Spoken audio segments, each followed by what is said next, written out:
Once again welcome back to Panchami's tips. ഞാൻ നിങ്ങളുടെ സ്വന്തം പഞ്ചമി. അപ്പോൾ നമ്മുടെ ഇന്നത്തെ വീഡിയോയിൽ ഒരു ഹെൽത്തി ബ്രേക്ക്ഫാസ്റ്റ് നമുക്ക് എങ്ങനെ തയ്യാറാക്കാമെന്ന് നോക്കാം. വീഡിയോയിലേക്ക് കിടക്കുന്നതിന് മുമ്പായിട്ട് ആദ്യമായിട്ടായിരിക്കും നമ്മുടെ ചാനൽ കാണുന്നുവെങ്കിൽ വെൽക്കം ടു അവർ ഫാമിലി. നിങ്ങൾ ചാനൽ സബ്സ്ക്രൈബ് ചെയ്യാതെയാണ് കാണുന്നതെങ്കിൽ ചാനൽ സബ്സ്ക്രൈബ് ചെയ്യാനും കൂടാതെ തൊട്ടടുത്ത് കാണുന്ന ബെല്ലൈക്കൺ കൂടി എനേബിൾ ചെയ്യാൻ മറന്നു പോകല്ലേ. എങ്കിൽ മാത്രമേ ഞാൻ പുതിയ വീഡിയോസ് അപ്ലോഡ് ചെയ്യുമ്പോൾ കൃത്യമായിട്ട് നിങ്ങൾക്ക് നോട്ടിഫിക്കേഷൻ ലഭിക്കത്തുള്ളൂ. അപ്പോൾ നമുക്ക് എന്തായാലും വീഡിയോയിലേക്ക് കിടക്കാം. Let's go. നമ്മുടെ ഈ ഒരു ഹെൽത്തി ബ്രേക്ക്ഫാസ്റ്റിന് വേണ്ടിയിട്ട് ഞാൻ ഒരു 3 സ്പൂൺ ഓട്സ് എടുത്തിട്ടുണ്ട്. ഞാൻ ജസ്റ്റ് ഒന്ന് ചൂടാക്കി എടുക്കുകയാണ് ചെയ്യുന്നത്. എനിക്കിങ്ങനെ ഒന്ന് കടിക്കാൻ കിട്ടണം, അതുകൊണ്ടാണ് അങ്ങനെ ചെയ്യുന്നത്. നിങ്ങൾക്ക് വേണമെങ്കിൽ ഒന്ന് ചൂടുവെള്ളത്തിൽ കുതിർത്തെടുക്കാം. ചൂടാക്കിയ ഓട്സ് നമ്മൾ മിക്സിയുടെ ജാറിലേക്ക് ഇട്ട് കൊടുത്ത് ഇതിലേക്ക് ഞാനൊരു പഴം ചേർത്ത് കൊടുക്കുന്നുണ്ട്. ഏത് പഴം വേണമെങ്കിലും ചേർത്ത് കൊടുക്കാം.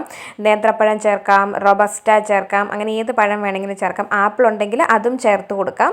ഇനി ഇതിലേക്ക് ഞാൻ 1 ഗ്ലാസ് പാലാണ് ചേർത്ത് കൊടുക്കുന്നത്.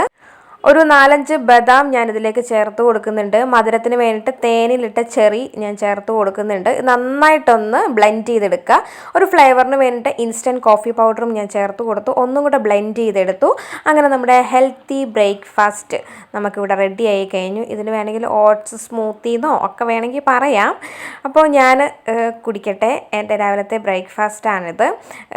മൊത്തത്തിൽ എല്ലാം നമുക്ക് കിട്ടുന്നുണ്ട്. ഇതിൽ വൈറ്റമിൻസ് ഉണ്ട്, പ്രോട്ടീൻസ് ഉണ്ട്, അതുപോലെ തന്നെ ഒന്ന് വയറ് നിറയാനുള്ള ഒരു ബ്രേക്ക്ഫാസ്റ്റും കൂടിയാണ്. ഈസി ആയിട്ട് കഴിക്കുകയും ചെയ്യാം. കൈയൊന്നും ഇട്ട് ഇളക്കി കഴിക്കണ്ട, കുടിച്ചാൽ മതി. ഈസി ആയിട്ട് പെട്ടെന്ന് കഴിക്കുകയും കുടിക്കുകയൊക്കെ ചെയ്യാൻ പറ്റുന്നതാണ്. അപ്പോൾ നിങ്ങൾ എന്തായാലും ഇതൊന്ന് വീട്ടിൽ ട്രൈ ചെയ്ത് നോക്കുക. ഇഷ്ടപ്പെട്ട് കഴിഞ്ഞാൽ നിങ്ങൾ കമൻറ്റ് ചെയ്യാനായിട്ട് മറന്നു പോകരുത്. മറ്റൊരു വീഡിയോയിൽ നമുക്ക് കാണാം. ബൈ.